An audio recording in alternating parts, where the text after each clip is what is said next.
Cheers and welcome my friends, I'm Horath and we are playing Tyranny as a noble mage. Welcome back. In the last episode we had a talk with our companions. We found out how this spire works, at least in part. We saw other spires in Lethian's Crossing in the old walls, and in between episodes I have recorded 2 bonus episodes, one with Ab, one with Lantry. We found a lot. We found out a lot about their backstory, their history, what they want, and I also gained a new sigil over here. I gained this sigil, the Sigil of Terratos, one of the 2 moons of this world. And that does Gravelight, leeches energy from its targets, dealing damage and converting it to health for the caster. That's pretty cool, very impressive. And I did one over here, the Phantom Bolt, which requires 100 lore. Does a bunch of damage and drains 33.75 health and gives me 16.88 of damage as health back, which is very cool. It doesn't really have an affliction that it causes to the enemy, but it's pretty strong. And I've even been thinking about changing that one, the False Pit, to something else, because I could, for example, go with the channel thing over here and sort of create a cone of this Gravelight. Enemies take arcane damage while the Bane take greater damage and are dazed. Bane are sort of magical creatures that live in the old walls. That will give enemies the dazed affliction for 10 seconds, which is pretty long. Where's the damage? Only 9? 11.25. I mean, that's not amazing. We'll try it. We're gonna go for bigger range. We're gonna go for bigger radius. Oh, that's about it. Duration would be good, but oh well. Yeah, I think that is fine. We're gonna go and put that over here instead of using the prone thing. So that's gonna be okay. Yeah, so let me just save this. And I thought I'd actually take Ab with me instead of, I think, Verse. What is it you need? Of course. It's about time to stretch the old sea leg. Okay, yeah, I'm just gonna remove Verse and put Ab in there. I just want to see what she can do. So let's have a look at Ab. Hello. We have 5 points that we can use to level her up. What is your stuff? So you have Tidal, which allows her to manipulate water. I really would have liked to learn that from her as well, but I can only have the Gravelight, it would appear.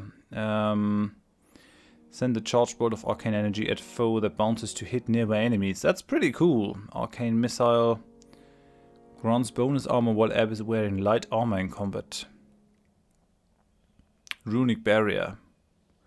Large bonus to armor while Ab is wearing armor in combat. Bonus to magic defense.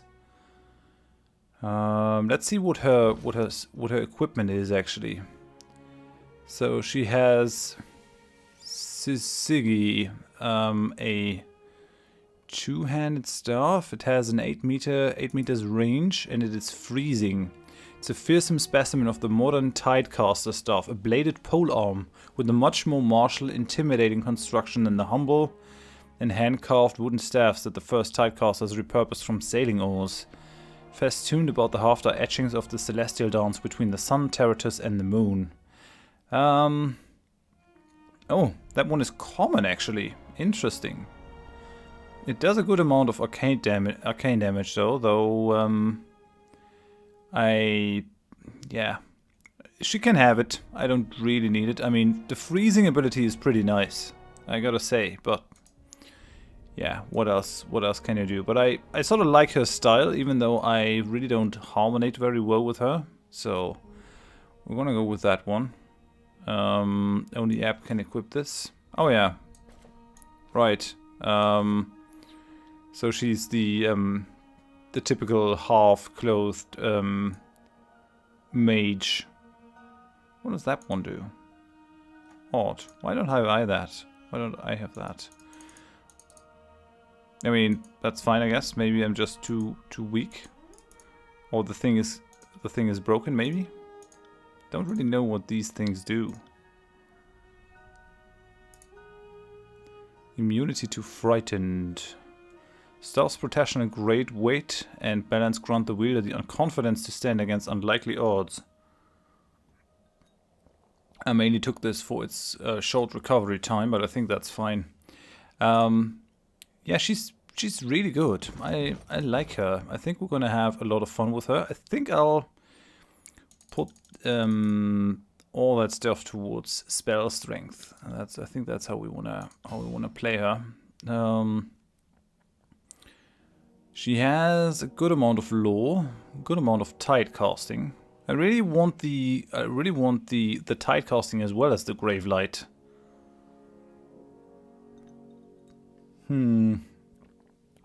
That is sort of what I'm missing, tide casting. Maybe I can get her loyalty up enough that she'll teach me that, or maybe not. Maybe I can find it in the burned down citadel. Title: create a powerful jet of water that strikes a nearby target and knocks them back. Afflictions applied to Ab have their duration reduced, leaving them to slowly drown. Yeah, that's pretty cool. Mother's Embrace. Summon a glow of water to surround the target's head, leaving them to slowly drown. I think that's what she did to me. That is pretty powerful, I gotta say. So we can basically bring her down the Frost Tree or the Arcane Tree. The drowning will help us take out enemy casters. What else? It's not taking damage. Oh, her recovery time is reduced and she strikes twice with her normal attacks.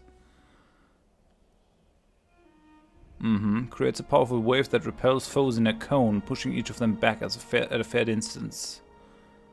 She triggers a nova of repelling waters to surge outwards around her, pushing back foes.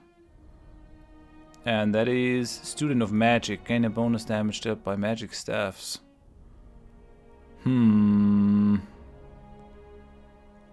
Oh, Purifying Waters. We might be able to bring her out as a healer. Spells and abilities gain a large area of effect. Swift Current. Yeah, this seems to be more towards casting. This over here. Ab's presence frightens nearby Bane. Suspends the target in mid-air that can only be hit by range attacks. That's pretty cool. Magic defense. More magic defense.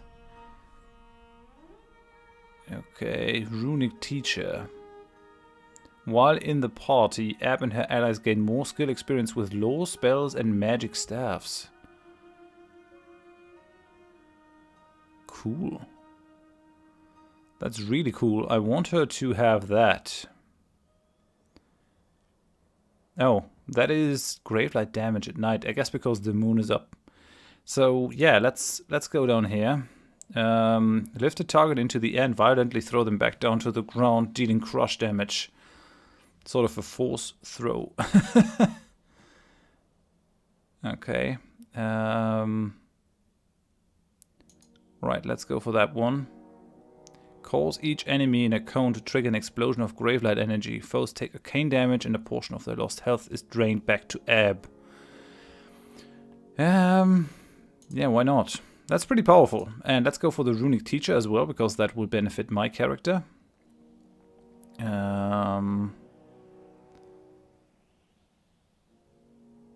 Bonus. Grants a bonus to control Gravelight skill and Gravelight damage at night. I think that's fine, although we could also sort of make her a hybrid. Uses Gravelight to teleport across the battlefield. Enemies near her cast and destination locations are hit with a Gravelight attack that drains health. Call to the grave. Once per encounter when Ab's health is critical, she causes an explosion of Gravelight energy around her that drains health from nearby foes. That sounds oddly situational. Sort of, we only can use her at night, so I don't want that. Call of Reckoning. Now we'll go for the... Oh, we already have the title. I think I'll go for that one then, and sort of make people drown. That looks pretty cool. Right. So save all that, and then I think she also needs some spells. She already has the Electric Jolt, and we're gonna help her with the Phantom Bolt. We're gonna make that maybe longer range and higher intensity. That looks about right. And then her Jolt over here, we're also gonna make that well, longer range, higher intensity. So update that one, and then you need some other spells. I wouldn't mind. Oh, well, you got only don't have that one, at least not quite. Let's go for the lesser range, but assign that to her so that she can do some healing. And then, I mean, you can't control the Mantle of Flames yet. I'm looking forward to the point where Lantry can actually do the Flame Mantle stuff, and I can sort of concentrate on doing damage. I'll give her the Fireball. Oh, that's too complicated for you, eh?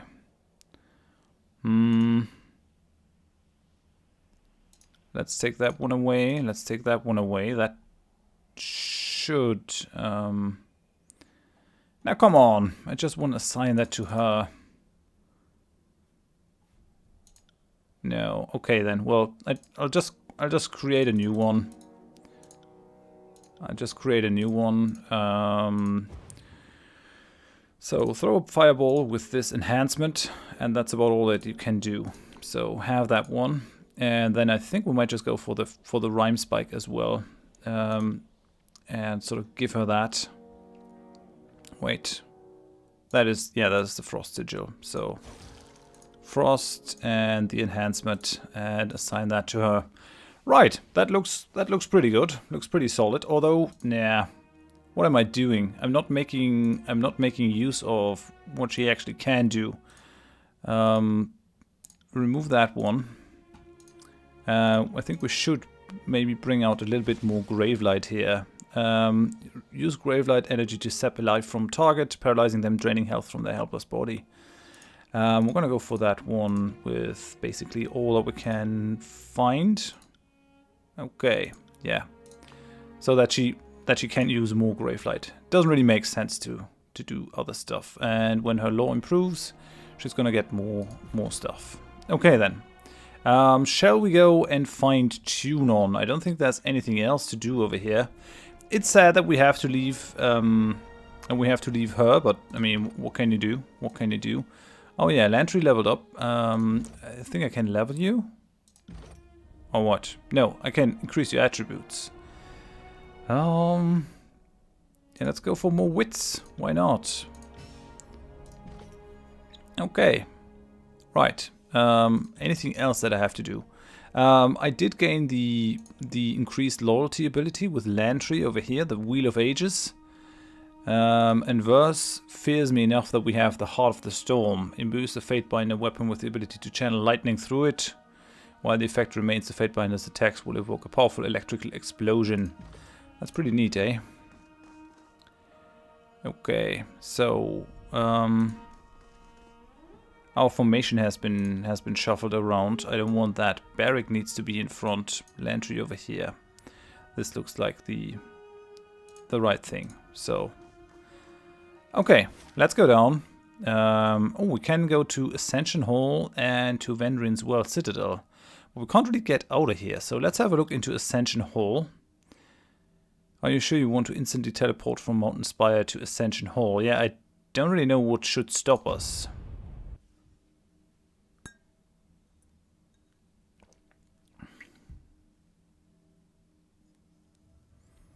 Okay, I'm in here now. Anything else that I can do? On the lookout. Can I sort of teleport back to my spire?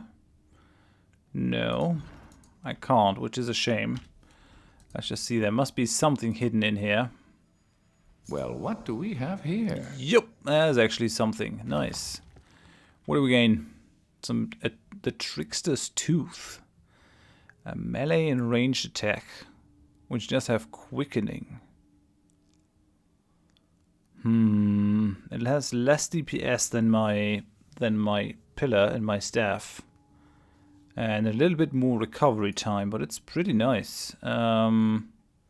Quickening. On weapon crit self, minus 10% recovery time for 14 seconds. This blade of carved bone holds an edge that seems to cut the very air with each swipe, reducing the time between each forward thrust. What about Lantry's weapon? Staff of Boreal Forest. Well, we'll give that to Lantry. He does have his quill.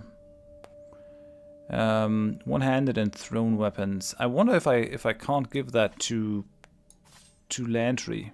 Hey, we'll just try that one. No, come on. That one needs to be the active one. Yeah, the Trickster's Tooth is way better than the other one. And Lantry should still be able to use his Quill Throw. Quill Strike. Yeah, valid weapons, thrown weapons. Nice, okay. So, that's good. I like it. We already looked at that description. But looks like we can't really get out of here. So, I guess we have to go outside, see what's transpiring on the outside. Just gonna unsneak now. And we'll make our way towards Tunon. Oh, that place is unblocked now. Time to lighten my step. Come on, move it. Oh, and there's stuff that I can borrow. Well, I guess this place is technically now mine, or let's say Tunon's. What's in here? Plans. Locked iron gauntlet. This old book is fragile and hard to read, but there are legible plans in it for locked iron gauntlets. This item can be created with access to Aspire, Forge, Upgrade, and proper materials. Okay, yeah, well, take it.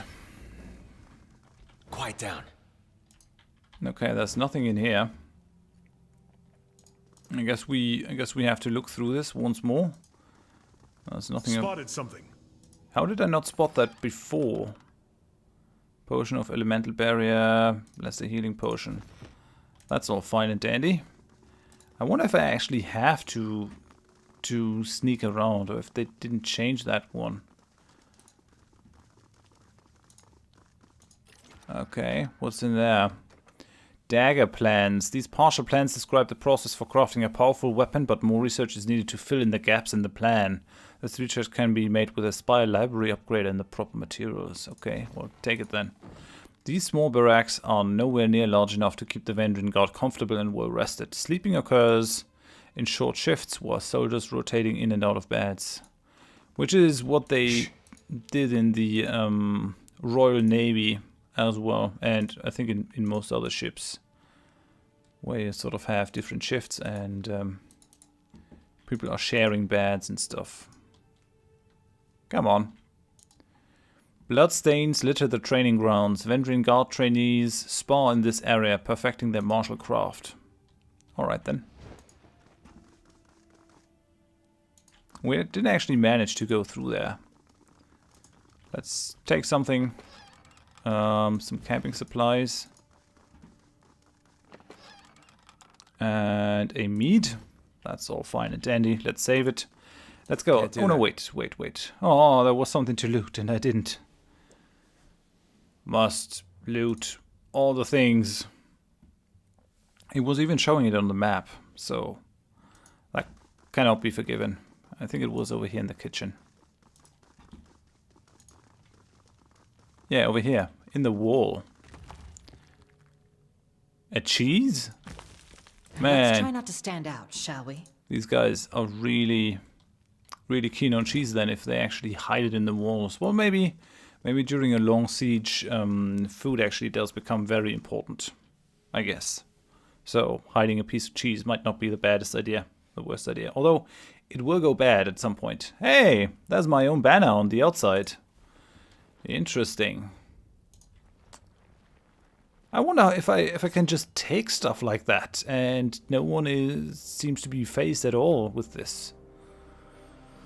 Okay, let's take that. Let's take that bronze maze. What now?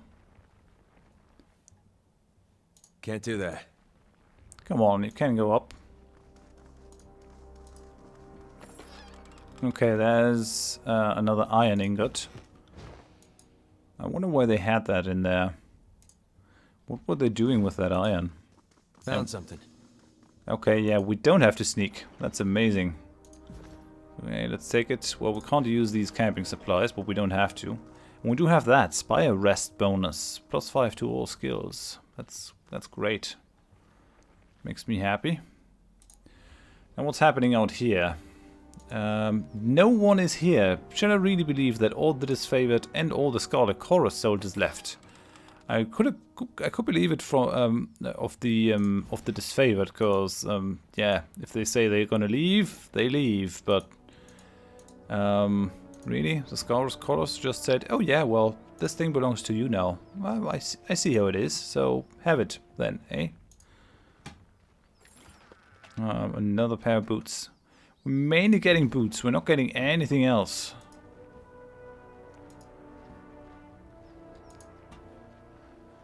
Okay, nothing over here. There's a little camp. I guess we can fill that. Another piece of cheese. Yeah, well done. So let's leave and let's go and talk with Tunon, the Adjudicator. Before we go after the Spire, I think. So what do we do now? I guess I have to go through the world map here. So there's the Blade Grave, Sentinel Stand, Iron Hearth. Location unreachable. This area is currently inaccessible. So I can go to the Bastard City, or I can go to the Sunset Spire. I doubt that I should do that before I go to Tunon's court. When the Bastard City fell to Kairos' armies, Tunon the Adjudicator, Archon of Justice, claimed the palace for his own. Now, Tunon's court serves as the center of law and governance for the tiers. 2 days, 12 hours. Let's go for it. I really want to hear what he has to say. I mean, I should also look at the Sunset Spire, but I'm not my own master, and I won't pretend to be.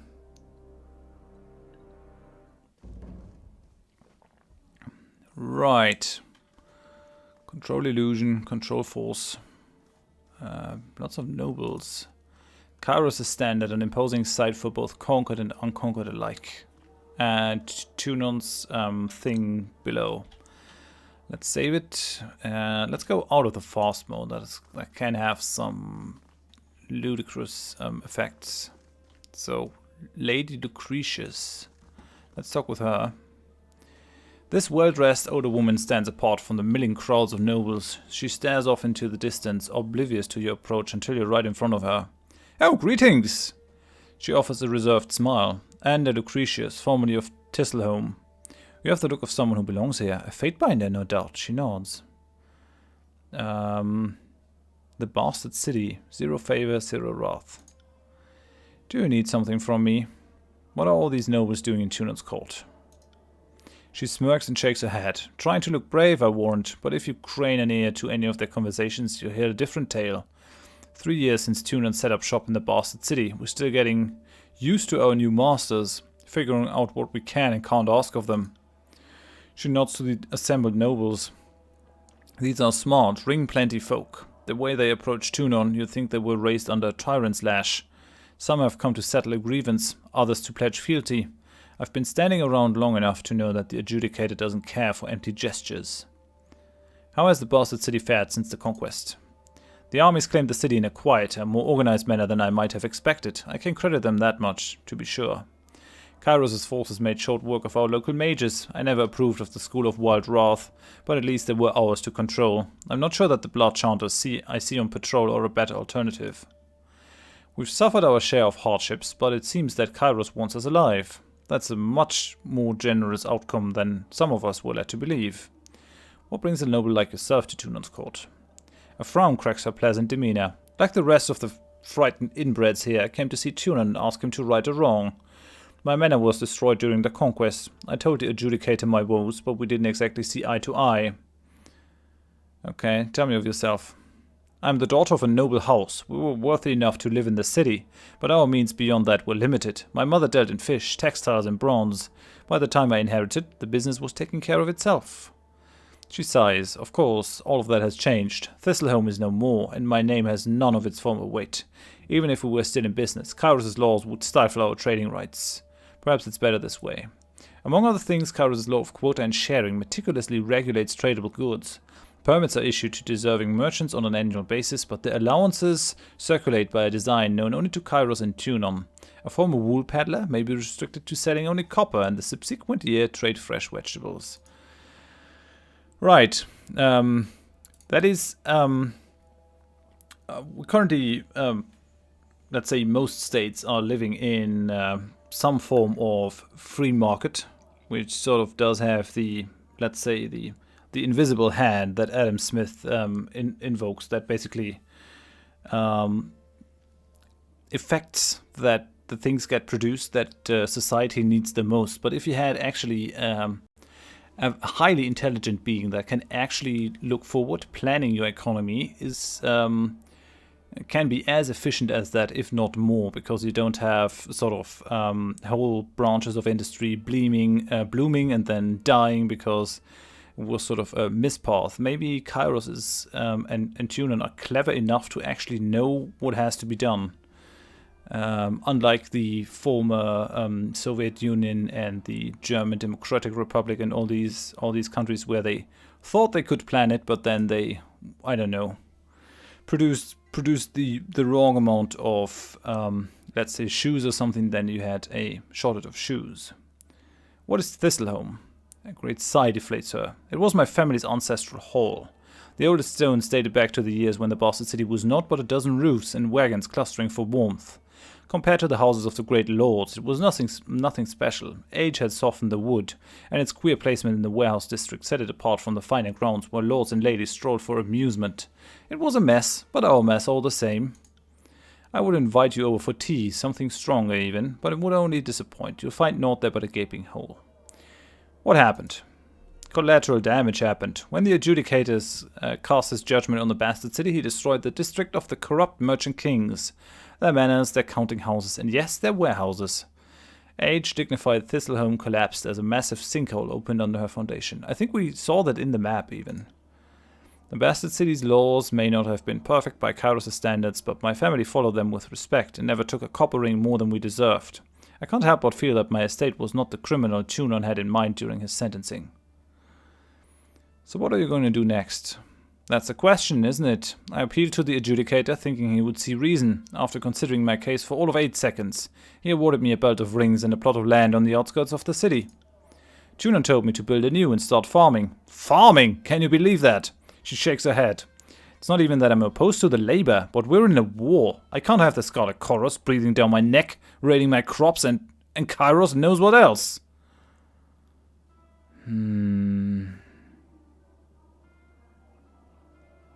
Tunon's word is Kairos' law, whether you think it fair or not. Don't I know it, she huffs, meaning no disrespect to you or your office. I never questioned the power of Tunon's words.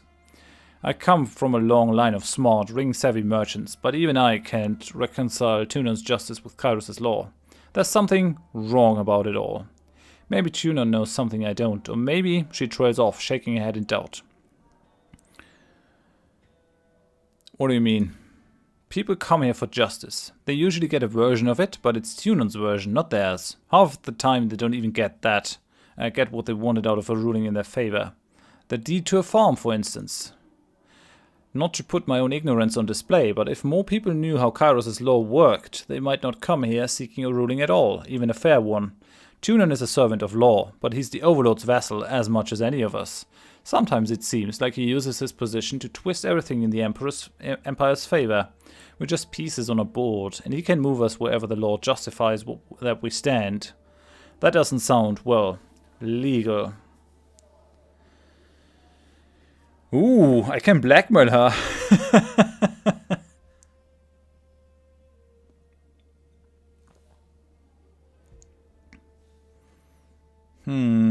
No, you should know better than to speak ill of the Adjudicator in my presence. Forgive me for running my mouth. Before the war it took more than a harsh word to find one of Bledenmark's daggers in your back. But times have clearly changed, haven't they? Good day, Faintbinder. Guess we could have sort of taken her money or something, maybe. Let's just save it. What can we do? Oh. Oh, both parties are here. It might have been a better idea to bring, what's her name? Our Scarlet Fury. Verse, but I guess this is how it goes. Okay, so let's see it then.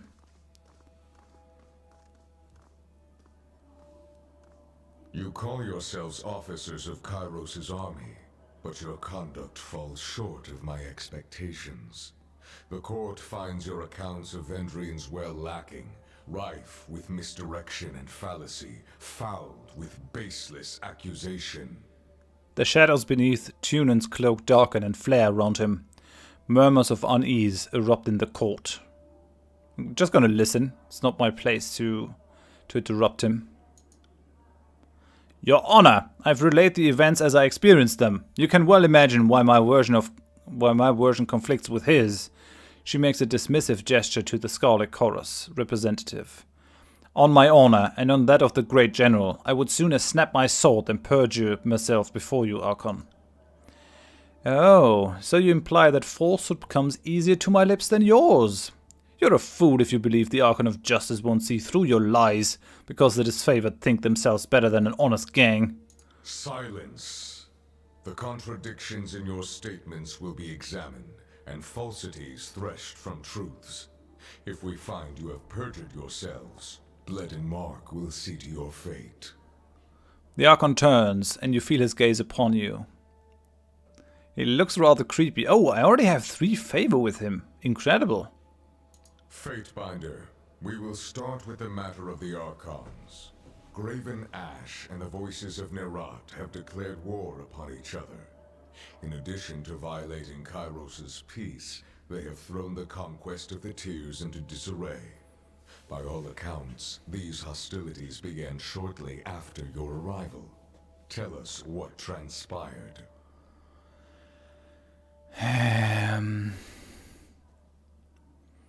The Archons have been of different minds since the start of this war. Oh, I can lie myself out of this? I don't think that's a good idea. This implies, though, that it is not, that it wasn't the fault of the Voices of Nerat.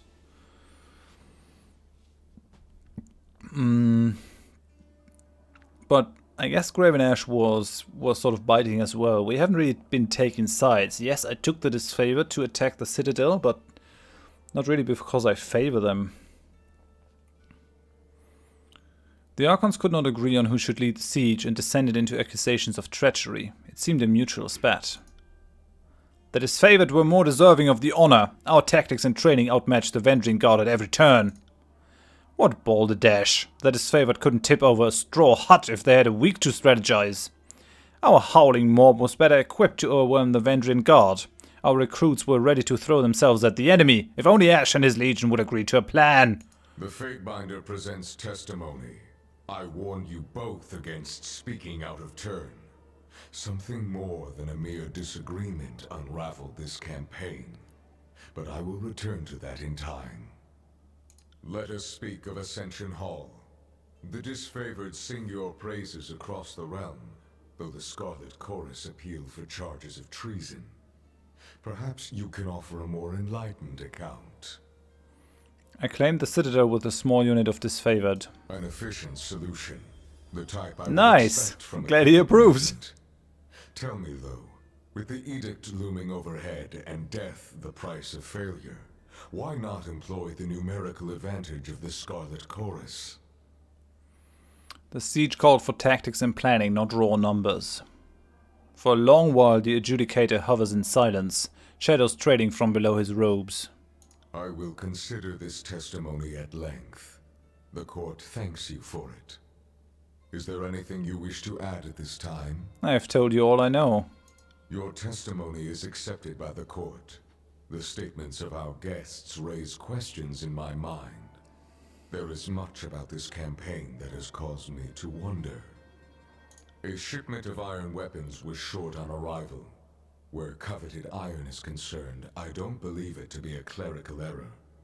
One of my agents recovered this seal in Echo Call. It belongs to a merchant collective. Lethian's Crossing is teeming with their kind. If you would root out treachery, I would advise starting there. Okay, I'm getting a new quest. Petitioners, leave us. I would have a private audience with the Fatebinder. Ascend and join me. You will find the way opened. Okay, that's cool. That's really cool, actually. Oh, and I leveled up. The Voice of Kairos. Report to Tunon. Speak with Tunon privately. I haven't had a look at my favor with Tunon for a long while. Impressed by your orderly fair ways. Reacted favorably to your actions. Was pleased by your orderly fair ways. I need a reputation change of major strength to unlock this tier. Okay, I guess so. And I leveled up, which will allow me to upgrade my resolve, maybe? Or upgrade my spell chances? Dual wield. Yeah, quickness seems to be important.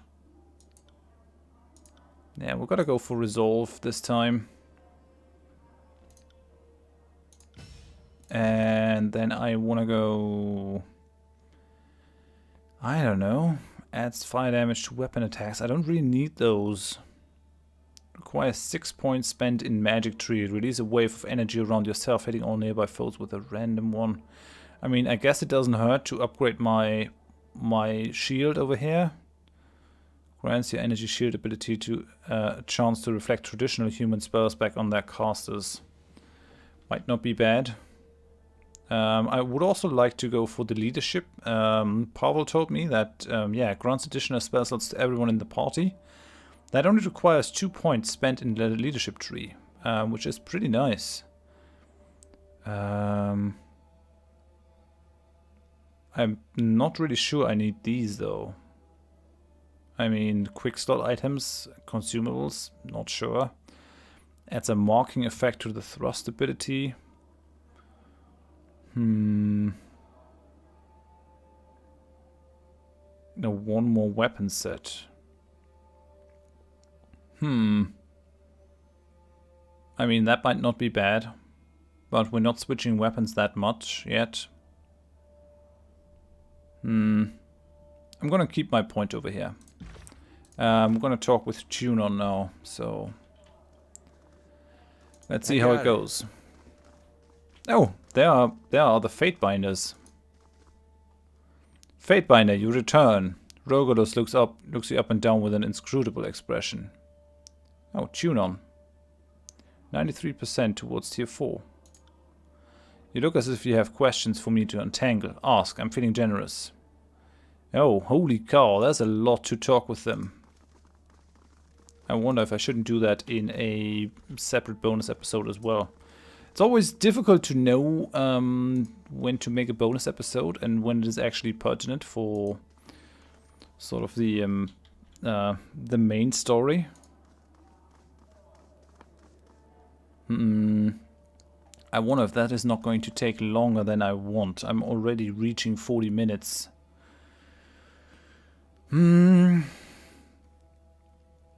Yeah, I think I'll end it here. I'm sorry for the cliffhanger. If you enjoyed it, please leave a like. If you didn't, tell me why in the comments so I can improve. And if you want to see more of this series in the future, please consider subscribing. I do hope that you join me next time when we'll talk with Tunon the Adjudicator in private, see what he has to say and what he wants to know. And yeah, see you then. Thanks and bye-bye.